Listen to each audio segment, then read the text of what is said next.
Life and Ministry of Jesus Christ in chronological order. तालीमात और हयातुल मसीह सिलसिला बसिलसिला तरतीब के साथ। जिस तरह के हम पहाड़ी वास पर गौर कर रहे हैं, तो आए हम आज फिर एक दफ़ा देखें मैथ्यू चैप्टर 5 वर्स 1 to 6 मैं आपके साथ पढ़ना चाहता हूँ। कलाम मुक़द्दस में लिखा है, वो इस भीड़ को देखकर पहाड़ पर चढ़ गया और जब बैठ गया तो उसके शागिर्द उसके पास आए और वो अपनी ज़ुबान खोलकर उनको यूं तालीम देने लगा। मुबारक हैं वो जो दिल के गरीब हैं, क्योंकि आसमान की बादशाही उन्हीं की है। मुबारक हैं वो जो गमगीन हैं, क्योंकि वो तसल्ली पाएंगे। मुबारक हैं वो जो हलीम हैं, क्योंकि वो ज़मीन के वारिस होंगे। वर्स 6, मुबारक हैं वो जो रास्तबाजी के भूखे और प्यासे हैं, क्योंकि वो आसूदा होंगे। आज हम देखेंगे verse 6, blessed are those who hunger and thirst for righteousness, for they shall be filled or satisfied. Sermon on the Mount, पहाड़ी वाज जिसे हम आमतौर से जानते हैं, the first great sermon of our Lord Jesus Christ. Matthew का overall जो theme है, he present Christ as a king. Repeatedly बार बार शुरू से लेकर आखिर तक देखेंगे मत्ती की इंजील में कि वो उसको एज ए बादशाह पेश करता है। तरह तरह के तरीक़ों से जहाँ भी मौका आता है, तो इवन बिगिनिंग में उसकी जीनियोलॉजी नस्ल नामे से शुरू करके वो कहता है किंगली लाइन से उसको बताता है, रॉयल किंगली लाइन जीनियोलॉजी। फिर जब खुदावंद की पैदाइश पर मैजाई मजूसी आते हैं, उसको आमतौर पे कहा जाता है वो जो लोग आए थे they were king maker, those make kings, जो रिकग्नाइज करते हैं, तो they came and worship him as a child as a king, उसको सजदा किया।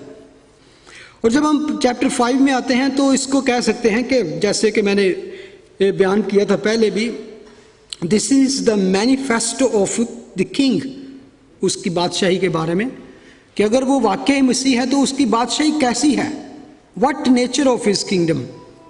तो वो यहाँ पर अपनी इस किंगडम को डिस्क्राइब करता है कि उसकी बादशाही जो मसीह की बादशाही है, वो जिस बादशाही का वो बादशाह है वो क्या है। That is actually we read from chapter 5 to 7। और अगर आप चैप्टर 7 के एंड में जाएं, मैथ्यू चैप्टर 7 जब वो एंड करेगा अपनी इस सारी बातों को, तो उसकी आखिरी आयत में 28 में लिखा है, जब यीशु ने ये बातें ख़त्म की तो ऐसा हुआ कि भीड़ उसकी तालीम से हैरान हुई। दे वर अस्टोनिश्ड, हैरान थे, जैसे कह सकते हैं उनके मुंह खुले के खुले रह गए। वाई दे वर अस्टोनिश्ड, क्यों वो हैरान थे? क्योंकि ये तो नबियों की सरजमीन थी, वहाँ पे तो बड़े बड़े नबी आते रहे, बादशाह आते, प्रीस्ट किंग आते रहे, तो वो बड़ी अच्छी अच्छी तालीम भी देते रहे, तकरीर भी करते रहे, सब कुछ करता रहे। वाई दे वर अस्टोनिश्ड, वर्स 29 में उसका जवाब है, क्योंकि वो उनके फ़कीयों की तरह नहीं बल्कि साहिब इख्तियार की तरह उनको तालीम देता था। No one ever speak like he spoke. उसका सिर्फ कलाम ही बादशाहों का कलाम नहीं था, बल्कि उसका अंदाज भी शहाना था। Way he preached, way he speaks not only the words of the king but also the way and the manner of the king, speaking not from authority but with authority। वो जैसे कि वहाँ पर हैरान इसलिए थे कि जितने भी प्रीस्ट, फकी, स्क्राइब्स और फैरिसीज कभी भी टीच करते, प्रीच करते, तो वो किसी न किसी फेमस रबाई को या किंग को, प्रॉफिट को कोट करते। So and so says that. Jesus never said anything like this. He never said this is true because so and so said. But he said, I say to you. That is authoritative statement. I say to you. तो यहाँ पर जो जिस चीज़ की Sarman on the mount पहाड़ी was पे बात की गई है, असल में जो टीचिंग है यहाँ पर उसकी खास जो बात है कि condition, how one can enter and live in his kingdom, and that is spiritual kingdom and spiritual condition के बाद रूहानी हालत के बारे में आपकी बात की गई है। Blessed are those who hunger and thirst for righteousness,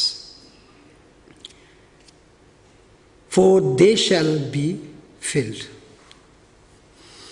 भूख और प्यास के बारे में मैं समझता हूँ कि we all knows what is I am talking about, what is here written, hunger and thirst. तो हम, बल्कि अगर आप देखें कि न्यू बेबी जब पैदा होता है वो कुछ भी नहीं अगर जानता तो एक चीज़ जो जानता है, what is his need, food. और वो खुदा से सीख के ही आता है, कुछ भी हो, चाहे वो गीला हो, कपड़े पहने हो ना पहने हो, लेकिन उसकी उसे परवाह नहीं। उसे पता है कि मुझे फूड चाहिए, तो हाउ विल आस्क, क्या he will cry, where is mom, where are you dad, what are you doing, forget, आप मुझे भूल गए हो, आई नीड फूड। हालेलुया। और हम सब इससे वाकिफ हैं। और मैं समझता हूँ कि अगर हम आज अगर यहाँ पे रहते हैं, इवन आज के दौर में हंगर और थर्स्ट को जिस तरह हम जानते हैं, हम जिस दौर में ये लिखी गई बात और जिस कॉन्टेक्स्ट से लिखी गई वो बहुत कम हम जानते हैं। मैं समझूं अगर आप में से कोई हंगरी और थर्स्टी रहा हो तो कितना कोई हंगरी थर्स्टी रहा होगा, थर्स्टी 20 और may be half an hour, may be 1 घंटा आपने लंच मिस कर दिया तो you start saying I am starving, I'm dying, I want food, I want something. हम ऐसा कहना शुरू कर देते हैं। हलकान हो रहा भूख से। आपको याद है एक बंदा बाइबल में भी भूख से मर रहा था, तो उसने, उस भूख ने उसको क्या किया, ईसाऊ की बात कर रहा हूं, उसने अपने फर्स्ट बोर्न होने के राइट को बेच दिया। इतना वो इस चीज में पागल था उस वक्त, ही वॉज स्टार्विंग।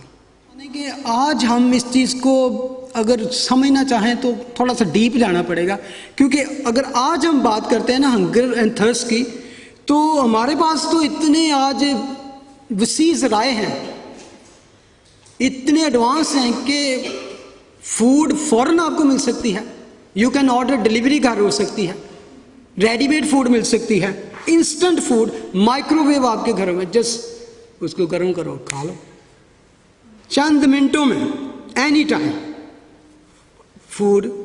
लेकिन एंशिएंट टाइम में, कदीम ज़माने में ऐसी बात नहीं थी। लोग फूड के लिए जिंदा रहते, फूड के लिए वर्क करते थे, हार्ड वर्क करते थे। अगर आप हिस्ट्री पढ़ें तो मिडल ईस्ट में ये काल और मरी और फैमिन आम था, और वो लोग इस चीज़ से वाकिफ थे। कई कई दिन, कई कई हफ्ते फूड और पानी के बगैर। फर्स्ट रिकॉर्डेड फैमिन आप पढ़ सकते हैं बाइबल में। इवन इब्राहिम जब वो लिखा कि काल पड़ा तो वो मिस्र को चला गया, जहाँ से बाद में उसके साथ हाजरा भी आ गई। फिर उसके बाद इसहाक के दौर में, फिर यकूब के दौर में हम पढ़ते हैं, इवन रिकॉर्ड है कि वो अपने घराने को लेकर मिस्र में चला गया। उस वक्त वहाँ पर उसका बेटा यूसुफ वहाँ पर। तो मिडिल ईस्टर्न जो है उनके लिए कॉमन एक्सपीरियंस था।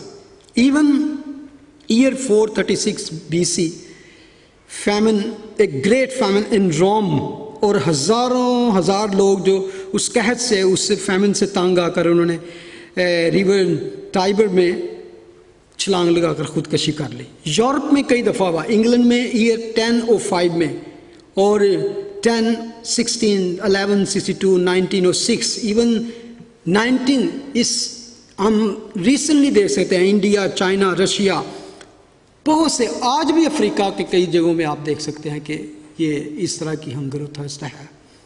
और कह सकते हैं कि भूख और हंगर ये हमेशा इंसान, बड़ी नो इंसान क्या साथी रहे, क्लोज नेबर कह सकते हैं। और this is, I can say, is natural. ये नेचुरल खुदा ने अंदर आपके ड्राइव रखी है। When you hungry, thirsty, you need food, you need water. लेकिन कुछ और भी दुनिया में तरह तरह की हंगर और थर्स्ट है। There is another hunger and thirst. दुनिया में और भूख है, जिससे कभी कभी अक्सर हम हवस का भी नाम देते हैं, लस्ट का भी नाम, ग्रीड का भी नाम देते हैं। Hungry for power, hungry for glory, hungry for position, honour, money. Even ऐसी दुनिया में आज भूख और प्यास है। और बाइबल इसमें कहती है कि फर्स्ट जॉन 2:16 में, क्योंकि जो कुछ दुनिया में है, यानी जिस्म की ख्वाहिश, आंखों की ख्वाहिश और जिंदगी की शेखी, 3 things, lust of flesh, lust of eye and pride of life, ये तीनों दुनिया में है और इंसान इनके पीछे ही है। Many many example in the Bible. शुरू में अगर देखें तो एक ऐसी हस्ती थी जो पावर हंगरी थी, लूसीफर। लूसीफर के बारे में, जिसका बाद में नाम क्या पड़ा, सैटन, अबलीस भी कहते हैं जिसे। He was Hungary and thirsty for power. आपको पता है कि उसको क्या, किस तरह खुदा ने बनाया, और खुदा की वो क्या सनत था। He was a wonderful creation of God. हिज़कियल 28:11 में लिखा है, और खुदावंद का कलाम मुझ पर नाजिल हुआ कि ए आदमजाद, सौर के बादशाह पर यह नहो कर उससे कह, खुदावंद यूँ फरमाता है। एक्चुअली डिस्क्रिप्शन जो है ये उस लूसीफर के बारे में लिखा है, तू खातमुल कमाल, दानिश से मामूर और हुस्न में कामल, तू अदन में बागे खुदा में रहा करता था। हर एक कीमती पत्थर तेरी पोशिश के लिए था, मसलन याकूत, सुर्ख, और सारे पत्थरों का नाम लिखे हैं, 9 टाइप वहाँ पे प्रेशियस स्टोन थे। 14 में लिखा है, तू ममसूक रूबी था जो साया अफगन था, और मैंने तुझे खुदा के कोहे मुकद्दस पर कायम किया। तू वहाँ आतशी पत्थरों के दरमियान चलता फिरता था। तू अपनी पैदाइश ही के रोज से अपनी राह और रस्म में कामिल था, जब तक तुझ में नारास्ती ना पाई गई। वर्स 16 के लास्ट लिखा है, इसलिए मैंने, खुदा कहता है, तुझको खुदा के पहाड़ से गंदगी की तरह फेंक दिया और तुझ साया अफगन क्रोबी को आतशी पत्थरों के दरमियान से फना कर दिया। क्यों? वर्स 70 में, तेरा दिल तेरे हुस्न पर गुमंड करता था, तूने अपने जमाल के सबब से अपनी हिकमत खो दी। Power Hungary. इवन उस यसाया 14 वर्स 13 में लिखा है, 5 टाइम इसने I will I will I will I will कहा। लिखा है, तू तो अपने दिल में कहता था कि मैं आसमान पर चढ़ जाऊंगा, मैं अपने तख्त को खुदा के सितारों से भी ऊंचा करूंगा, और मैं शुमाली तराफ में जमायत के पहाड़ पर बैठूंगा, मैं बादलों से भी ऊपर चढ़ जाऊंगा, मैं खुदा ताला की मानिद बनूंगा। ये था उसकी pride, power hungry. He wanted to be like, even उसके तख्त से बड़ा तख्त बनाना चाहता। लेकिन वर्स 50 में लिखा है, लेकिन तू पाताल में गड़े की तह में उतारा जाएगा। बल्कि लिखा है, तेरी शानो शौकत और तेरे साजों की खुश आवाज़ी पाताल में उतारी गई। तेरे नीचे कीड़ों का फर्श हुआ और कीड़े ही तेरा बालापोश, वर्म्स, मैगट ऊपर नीचे उसके। वर्स 12 में लिखा है, सुबह के रोशन सितारे तू क्यों कर आसमान पर से गिर पड़ा, ए कौमों को पस्त करने वाले तू क्यों कर जमीन पर पटका गया। चले आप कह सकते हैं ये तो एक स्पिरिचुअल बीइंग थी, एक बहुत बड़ी ताकत थी, बहुत बड़ी खुदा की। Then we can come in Old Testament, नबूकदनेस्सर के बारे में आप जानते हैं, ऐसा बादशाह कि उस जैसा शानदार बादशाह, बहुत बड़ी सल्तनत, ग्रेट किंगडम का मालिक था वो, और बहुत बड़ी उसकी। येट डैनियल 4:29 में लिखा है, वो कहता है कि 29 एक साल के बाद बाबल के शाही महल में वो टहल रहा था, वो सोच रहा था अपने आप के बारे में, how great king I am. बादशाह ने फरमाया, क्या ये बाबल आज़म नहीं जिसको मैंने अपनी तवानाई की कुदरत से तामीर किया है कि दारुल सल्तनत और मेरे जाहो जलाल का नमूना हो। ये थी उसकी प्राइड। और लिखा है वर्स 31 में, बादशाह ये बात कह ही रहा था कि आसमान से आवाज़ आई कि ऐ नबूकदनेस्सर बादशाह, तेरे हक में ये फतवा है, फतवा जारी हो गया ऊपर से कि सल्तनत तुझसे जाती रही और तुझे आदमियों में से हाँक कर निकाल देंगे, ऐ सजा सी दी है, और तू मैदान के हैवानों के साथ रहेगा और बैल की तरह घास खाएगा और 7 दौर तुझ पर गुजरेंगे, तब तुझको मालूम होगा कि हक ताला आदमियों की ममलकत में हुक्मरानी करता है और उसे जिसको चाहता है देता है। उसको सबक सिखाने के लिए 7 ईयर्स तक उसके बारे में डिटेल से अगर जाके पढ़े तो लिखा है कि वो बिल्कुल जानवरों की तरह रहता था हैवानों में, और बल्कि उसके नाखून बढ़ गए, उसके फैदर निकल आए, और वो जंगली जानवरों के दरमियान 7 ईयर्स किसने ये घुमंड किया। वर्स 33 में लिखा है, उसी वक्त नबूकदनेस्सर बादशाह पर यह बात पूरी हुई और वह आदमियों में से निकाला गया और बैलों की तरह घास खाता रहा, और उसका बदन आसमान की शबनम से तर हुआ, यहाँ तक कि आसमान की यानी खुले आसमान के नीचे वो रहता था जहाँ पे जंगली जानवर रहते हैं, और यहाँ तक कि उसके बाल उकाब के परों की मानंद और उसके नाखून परिंदों के चुंगल की मानंद बढ़ गए।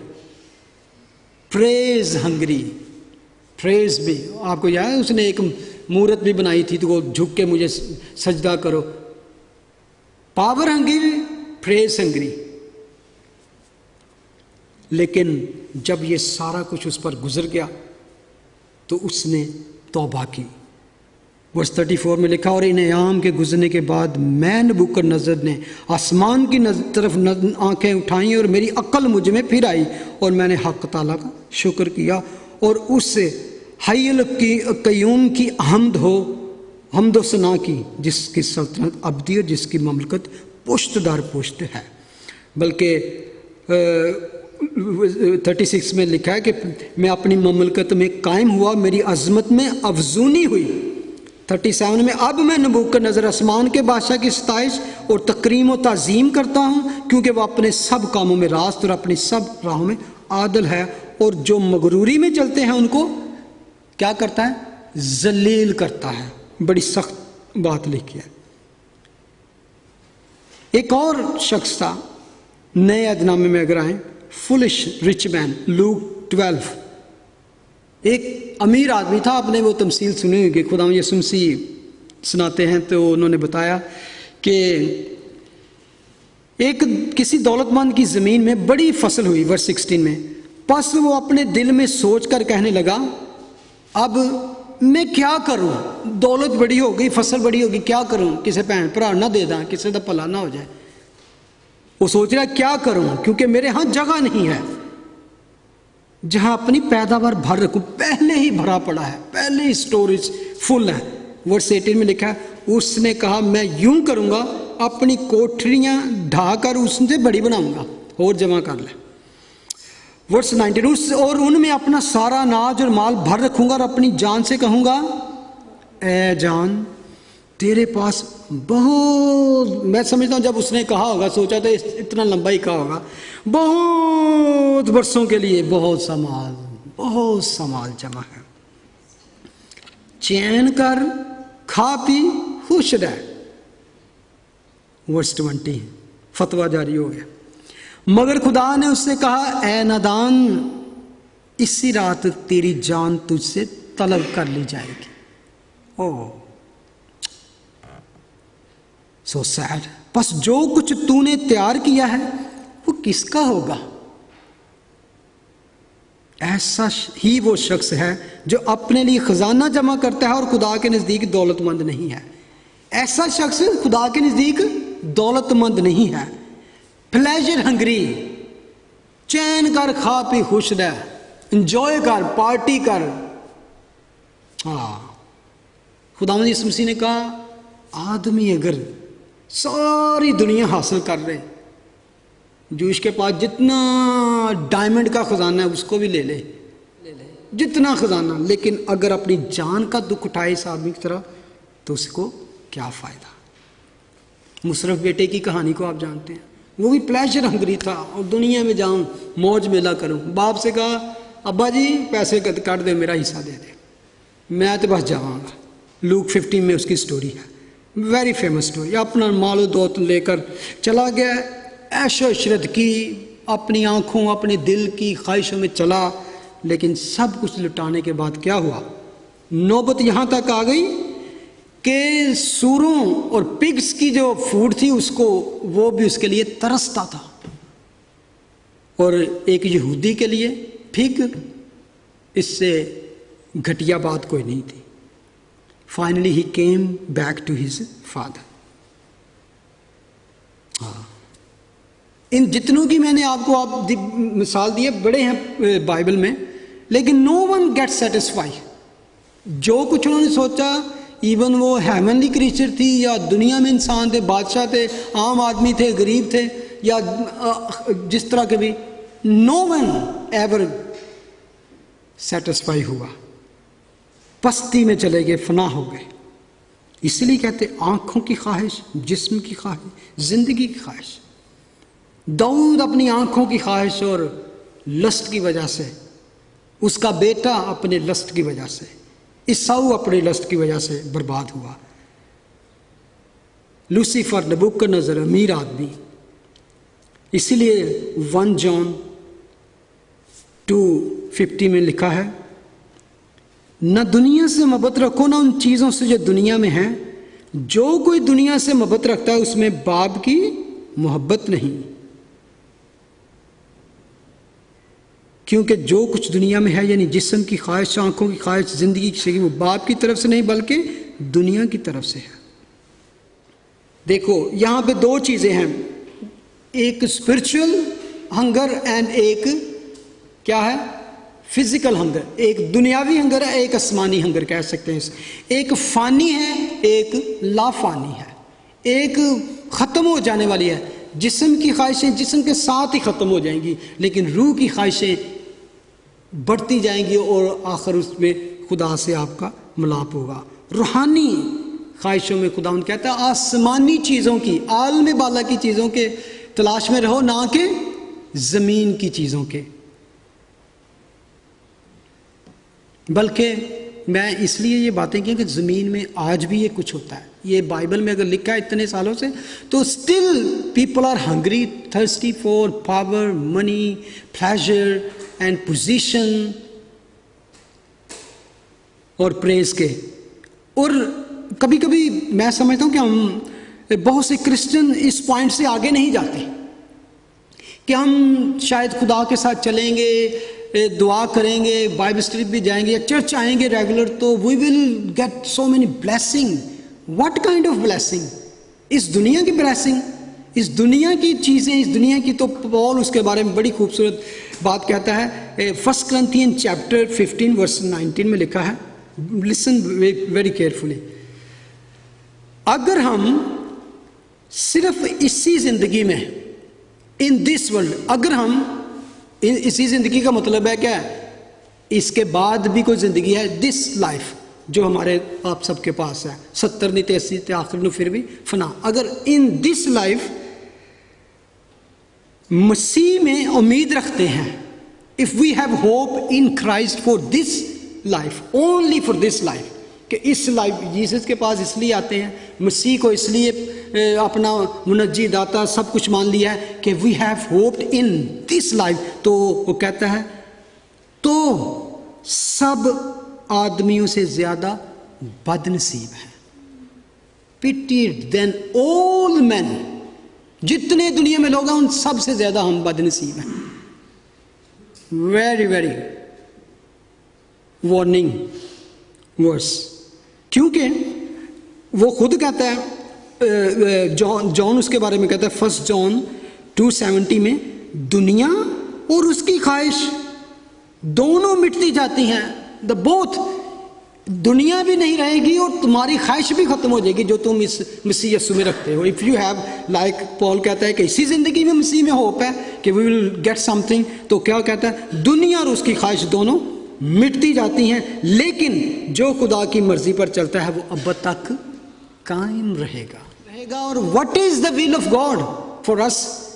B holy, be pure, be honest, आलम वाला की चीज़ों के तलाश में रहो। खुदा यीशु मसीह ने खुद कहा मैथ्यू 6:33 में, बल्कि तुम पहले उसकी बादशाही और उसकी रास्तबाजी की तलाश करो तो ये सब चीज़ें तुमको मिल जाएंगी। खुदा कहता है मैं रिवॉर्ड में, अजर में तुम्हें देना चाहता हूँ, बट तुम्हारा फोकस पहले ये है, मैं नहीं, आलम वाला की वो कहते हैं जब बादशाही और उसकी रास्तबाजी तलाश करो। मैं समझता हूँ कि कोई जब बादशाही कोई पा ले, किंगडम ही हासिल कर ले, तो किस चीज की उसको जरूरत रहेगी?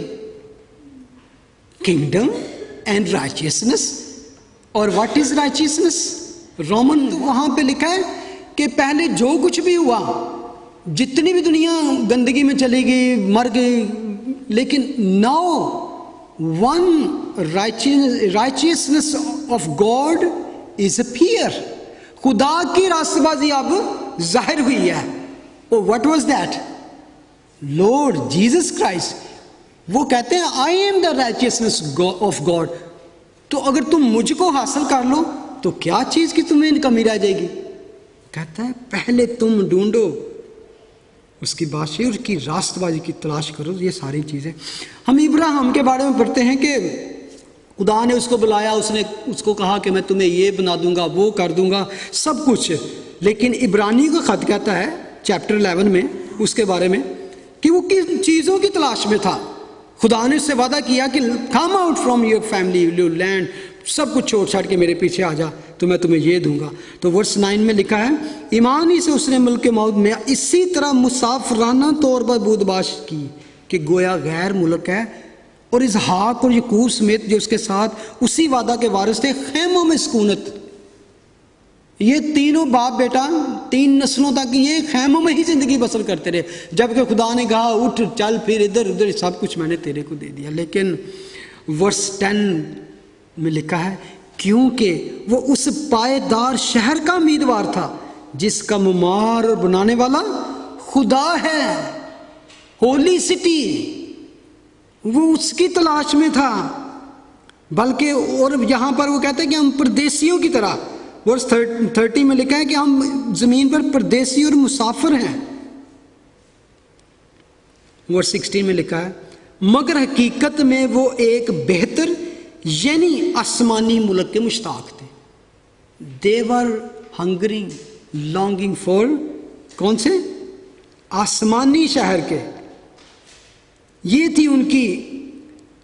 और क्योंकि अगर हम आगे भी पढ़े तो हमारा जो ये दुनिया है ये एक मुसाफिर खाना है, एक मुसाफिर की तरह हम यहाँ पे हैं। असल ये परमानेंट हमारी जगह नहीं, क्योंकि फिलिपियों 3:20 में पौलुस रसूल लिखता है, मगर हमारा वतन आसमान पर है, हमारा वतन आसमान पर है, और हम एक मुनज्जी यानी खुदावन यीशु मसीह के वहां से आने के इंतजार में है। We are waiting a glorious king who is coming to get us,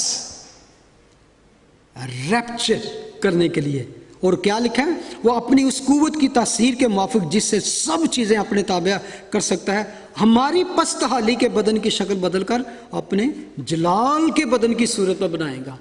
that is the great promise, great hope.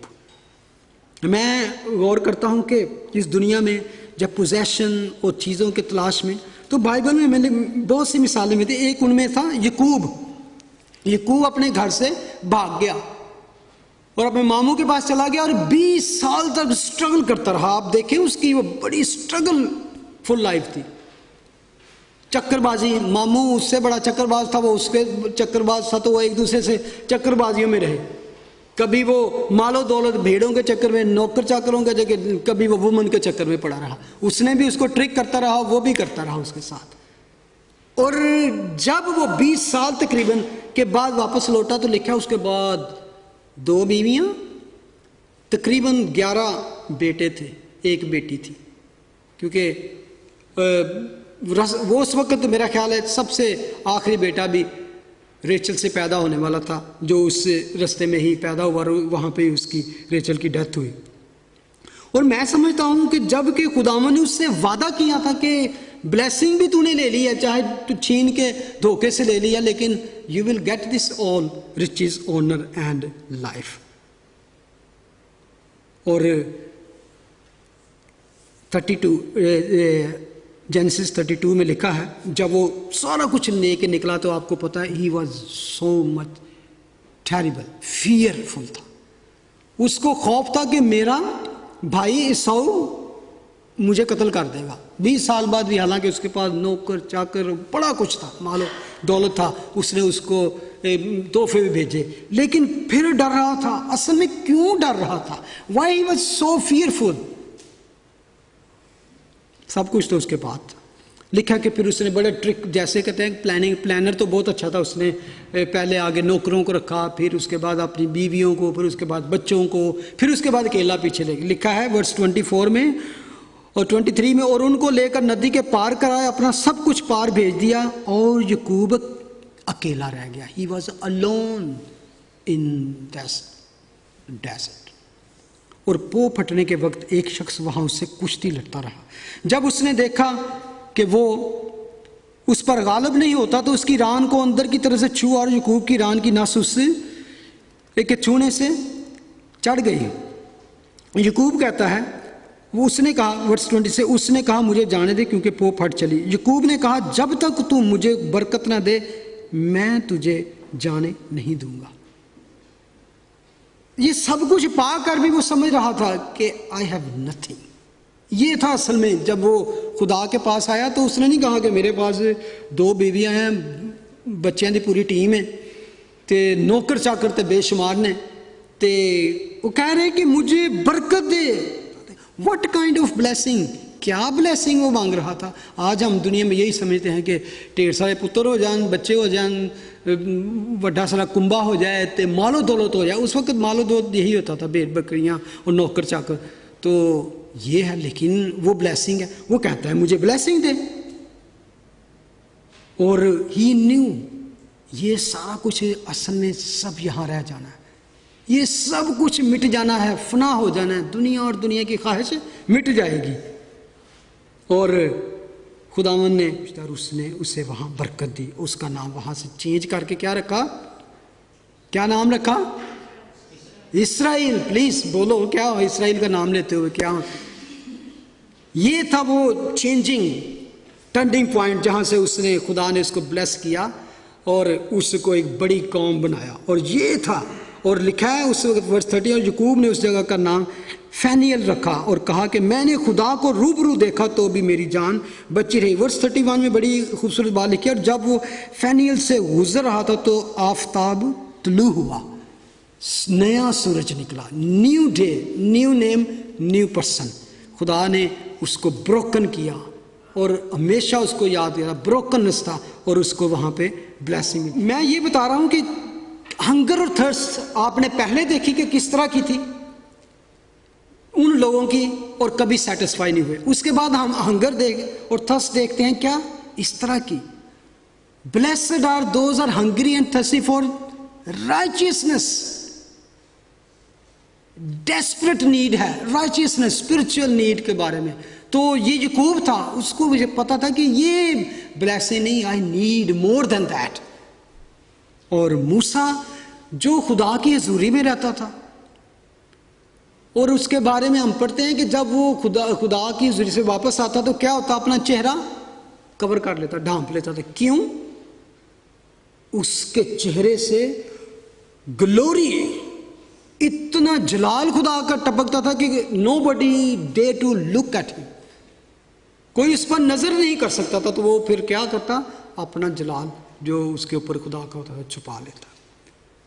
और मैं समझता हूं कि मूसा जितना, कौन ब्लेस्ड आदमी होगा कि खुदा की हजूरी में रहे 40-40 दिन, 40-40 रात। और उसके बारे में बात लगे, जब वो मांद पड़ना शुरू होता, फेडिंग होना शुरू होता, फिर वो भाग के चला जाता ऊपर। खुदावन, he was thirsty and hungry. कितनी दफा खुदा से बातें की उसने। खुदा आखिर बड़ा अच्छा मुझे लगता है कि वर्स चैप्टर 33 में खुदावंद उससे बातें कर रहा है ऊपर पहाड़ पर। तो खुदावंद ने मूसा से कहा वर्स 12 में, देख तू मुझसे कहता है कि इन लोगों को मूसा ने खुदावंद से कहा कि देख तू मुझसे कहता है कि इन लोगों को लेकर चल, पर मुझे ये नहीं बताया कि तू किस को मेरे पास भेजेगा। हालांकि तूने ये भी कहा है कि मैं तुझको बनाम जानता हूँ और तुझ पर मेरे कर्म की नज़र है। ये बार बार ये लफ्ज़ को ज़रा गौर करें, तुझ पर मेरे कर्म की नज़र है। ये खुदा को कह रहा है कि खुदावन तू मुझे नाम से जानता है, and you have favour and your grace is upon मी, तूने कहा है। वर्स 13 में कहता है, बस अगर मुझ पर तेरे कर्म की नज़र है तो मुझको अपनी राह बता जिससे मैं तुझे पहचान लूँ। खुदावन ने उसको नाम बताया, खुदावन ने उसको इतने मोज़े सब कुछ। तो फिर कहता है, I wanted to know you more, मैं पहचान में गहराई में जाना चाहता हूँ। I wanted to know you more lord. ये हंगर और थर्स्टी, ताकि मुझ पर तेरे कर्म की नजर रहे, यानी कि जो तेरी फेवर मुझ पर है, मैं तुझको पहचान लूँ, वो कंटिन्यू रहे। मैं इतनी गहरी रफाकत तेरे साथ, इतना गहरा मेरा ताल्लुक हो रहा है, तो मेरी वो जो ब्लेसिंग है, जो फेवर है, वो जलाल है, वो कायम रहे। इसी तरह की दुआ पॉल करता है, याद है, तेरा फजल मेरे लिए काफी है। Your grace is sufficient for me. Say once with me, your grace is sufficient for me. Oh yeah, praise God. वो कहता है, और ये ख्याल रख के ये कौम तेरी उम्मत है, तब उसने कहा मैं तेरे साथ चलूंगा। वर्स 16 में कहता है, क्योंकि ये क्यों कर मालूम होगा कि मुझ पर तेरे लोगों पर, मुझ पर और तेरे लोगों पर तेरे कर्म की नजर है। असल में आप ये गौर से पढ़ेंगे ना, ये सारी बात करने के लिए वो किसी और मकसद को हासिल करने के लिए पर तोड़ रहा है। वो कोई रूम देख रहा है कि कुछ उसकी एक खास उसने रिक्वेस्ट करनी है खुदा के साथ, और उसके लिए अपना रास्ता बना रहा है कि खुदावन तूने कहा ये है, तू बड़ा प्यार करता है, तेरी फेवर है, तूने ये किया, यानी कि ये करके अब वो कहना क्या चाह रहा है, मैं किस तरह जानूंगा कि तेरे लोगों पर, मुझ पर तेरे कर्म की नजर है। क्या इसी तरीक से नहीं कि तू हमारे साथ साथ चले, ताकि मैं और तेरे लोग रूए ज़मीन की सब कौमों से निराले ठहरे। खुदावन कहते हैं वर्स 70 में लौट कहता है, खुदावन ने मूसा से कहा, मैं ये काम भी जिसका तूने जिक्र किया है करूँगा, क्योंकि तुझ पर मेरे कर्म की नज़र है और मैं तुझको बनाम। फिर खुदावन उसे कह रहा है, I have favour upon you, my favour is for you, don't worry, मैं तेरे साथ जाऊँगा। ठीक है।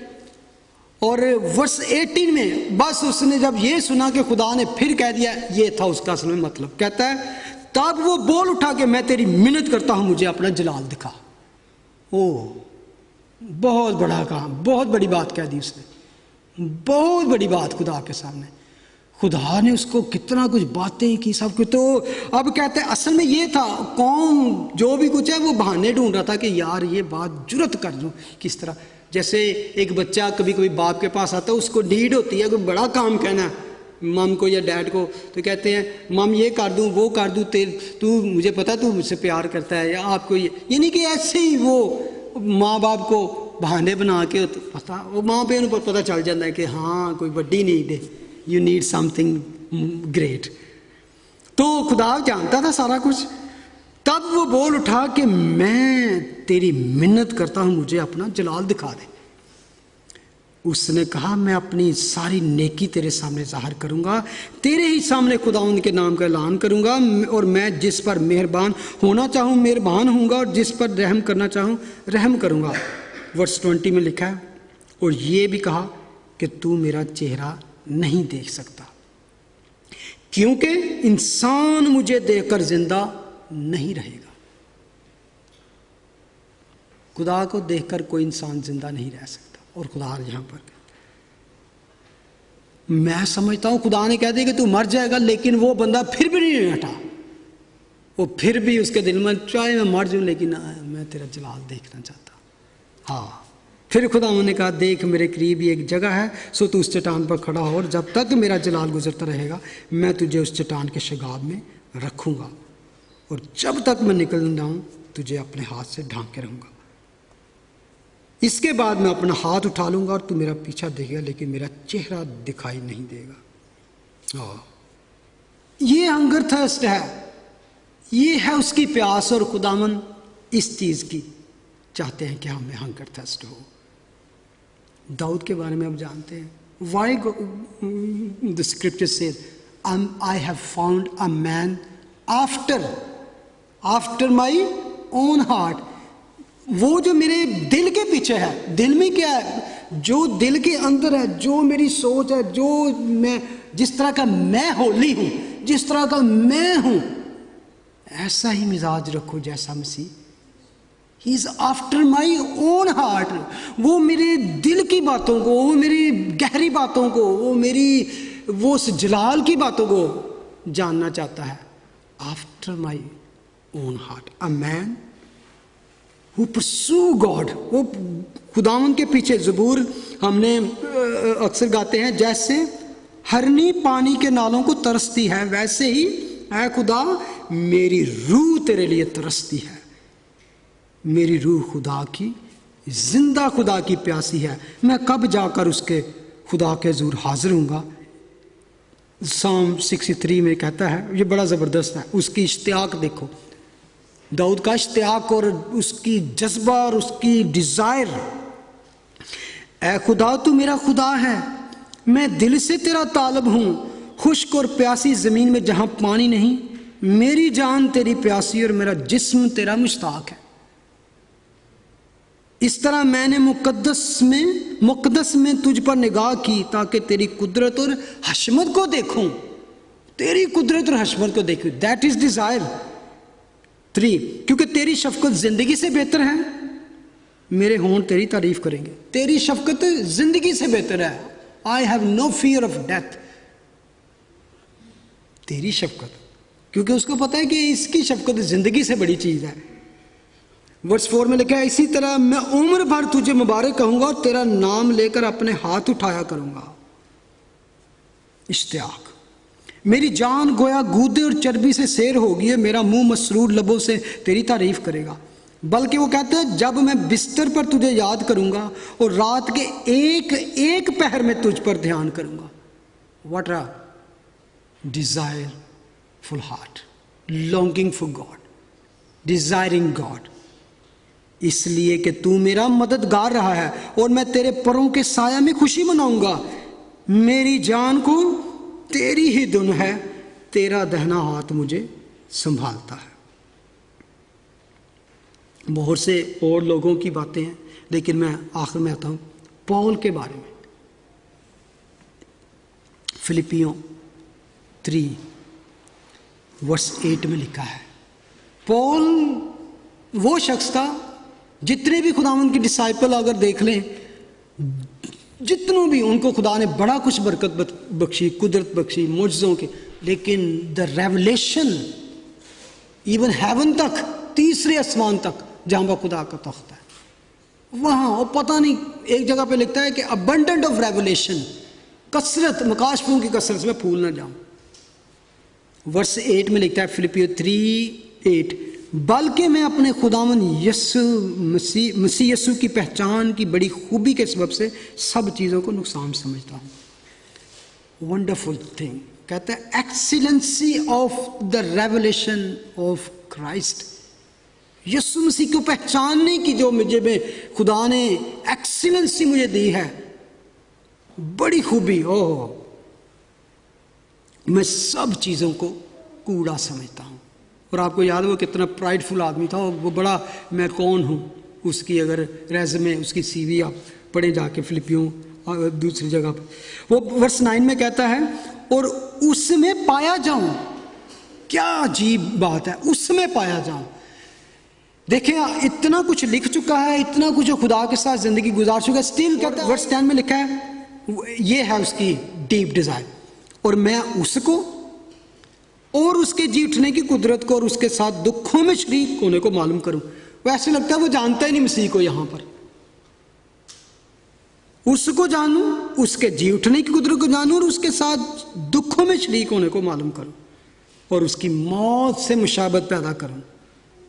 वाह, ये है एक spiritual hungry and thirsty spirit, ताकि किसी तरह मुर्दों में से जी उठने के दर्जा तक पहुंचूं। 14 में लिखा है कि जिसके लिए खुदा ने मुझे मसीह यीशु में ऊपर बुलाया है। ये वो शख्स है जितने गैर कौमों हम तक खुदा का वो कलाम पहुँचाया कि आज उसकी वजह से हम मसीह यीशु के कदमों में हैं। जॉन 7:37 उसमें खुदा यीशु मसीह कहते हैं, फिर ईद के आखिरी दिन जो ख़ास दिन है, यीशु खड़ा हुआ और पुकार कर कहा, अगर कोई प्यासा हो तो मेरे पास आकर पिए। If you have hungry and thirsty, जैसे कि हमने अभी गीत गाया, आबे हयात सबको पिलाता है अल मसीह। जो मुझ पर ईमान लाएगा और उसके अंदर से, जैसा कि किताब मुकद्दस में आया है, जिंदगी के पानी की नदियां जारी होंगी। ओह, सिर्फ तुम ही नहीं सैर होगे, तुम इस काबिल होगे कि दूसरों को भी सैर कर सको। You can bless other. मैं समझता हूं ब्लेसिंग पता है क्या है? रियल ब्लेसिंग कि God has blessed you, somebody else is already getting blessed by you। मैं समझता हूं कि खुदा चाहता है कि अगर तुमको मैं ये ब्लेस करता हूं तो तुम दूसरों को उस बेनिफिट में शामिल करो। उसने ये बात उस रूल कुदस की बाबत कही जिसे वो पाने के, तो जो रूल कुदस की फ्रूट ऑफ द स्पिरिट। असल में मैं एंड करूंगा, खुदा यीशु मसीह कह रहे हैं कि डेस्परेट नीड, डेस्परेशन होनी चाहिए। जब आप मसीह यीशु के पास आते हैं तो इस तरह की ज़्यादा फाका ज़्यादा हालत है आपकी, मरने वाले हैं उसके बगैर। क्योंकि जैसे हम देखें सरमन ऑन द माउंट, तो सारी जो ब्लेसिंग्स हैं वो एक प्रोग्रेशन है, देखते हैं हमने। ब्रोकन स्पिरिट, मॉर्निंग स्पिरिट, और फिर उसके बाद हम्बल स्पिरिट। हम्बल स्पिरिट क्या? थर्स्टी है, कहते हैं I am have nothing I need. Musharraf बेटा जब उसको प्यास लगी, हंग्री हुआ, उसके बारे में अगर गौर करें, he when he was hungry he ran to pigs slop. जब वो हंग्री था, गौर करें, वो सूर की फलियों की तरफ भागा। But when he was starving he ran to his father. You need to starve for righteousness। सही जगह पे लोग गलत जगह पे अपनी प्यास को बुझाने के लिए जाते हैं, और जब गलत जगह पे जाते हैं तो they will never satisfy, they will never filled। यशायाह उसके बारे में कहता है चैप्टर 2:13 में, क्योंकि मेरे लोगों ने में दो बुराइयां की, उन्होंने मुझ आबे हयात के चश्मा को तर्क कर दिया और अपने लिए हौज खोते हैं, शिकस्ता हौज जिनमें पानी नहीं ठहर सकता। खुदा कहता है नो, कम टू मी, शिद्दत के पास, मेरे पास आओ, और तब तुम मेरा नाम लोगे और मुझसे दुआ करोगे और मैं तुमको तरफ नजर करूंगा। अगर तो आप स्पिरिचुअल हैं, अगर आपकी जिंदगी में आप इस तरह एक बात से जान सकते हैं एंड पे, हाउ, कि आप you are thirsty and hungry for righteousness, खुदा की रास्तबाजी के मुतलाशी हैं, हंग्री हैं, थर्स्टी हैं। तो यहां से आपको पता चलेगा you are really born again, you are really in the kingdom. 1 Corinthians 2:14 में वो कहता है, मगर नफसानी आदमी खुदा के रूह की बातें कबूल नहीं करता क्योंकि वो उसके नज़दीक बेवकूफ़ी की बातें हैं और ना वो उन्हें समझ सकता है क्योंकि वो रूहानी तौर पर परखी जाती हैं। लेकिन रूहानी शख्स सब बातों को परख लेता है। Natural man and spiritual man, but the natural man receive not the things of the spirit of God. अगर आप नेचुरल मैन की नफसानी जो अभी तक जात से दूर है या सिर्फ नॉमिनल क्रिश्चियन है, तो उसके लिए वो कहता है उसके लिए नहीं, he can't have this hunger and thirst, desperation इस बात की, उसको सिर्फ इस दुनिया की भूख है। और जब दुनिया में आप प्रॉब्लम्स की बात करते हैं तो Lord is not talking about that. The sermon on the mount is the statement of the problem and Jesus Christ and the Holi spirit is the solution. This is the evidence of your new life in Christ. How do you know if you are saved? One way you can tell is by checking your appetites. What do you hunger and thirst after? Like David or like other? और मैं समझता हूँ कि दाऊद एक बात को बड़े खूबसूरत तरीके से कहता है कि ये आपकी और मेरी भी हंगर होनी चाहिए, जैसे कि Psalm 23 में कहता है, एंड पे उसकी 6 वर्स है, यकीनन भलाई और रहमत उम्र भर मेरे साथ साथ रहेंगी और मैं हमेशा खुदावंद के घर में सुकून। ये हमारी डिज़ायर होनी चाहिए कि जब हमारा एंड हो, मेरे साथ कहें प्लीज़, मैं चाहता हूँ कि आप भी इसको दोहराएं, यकीनन भलाई और रहमत उम्र भर मेरे साथ साथ रहेंगी।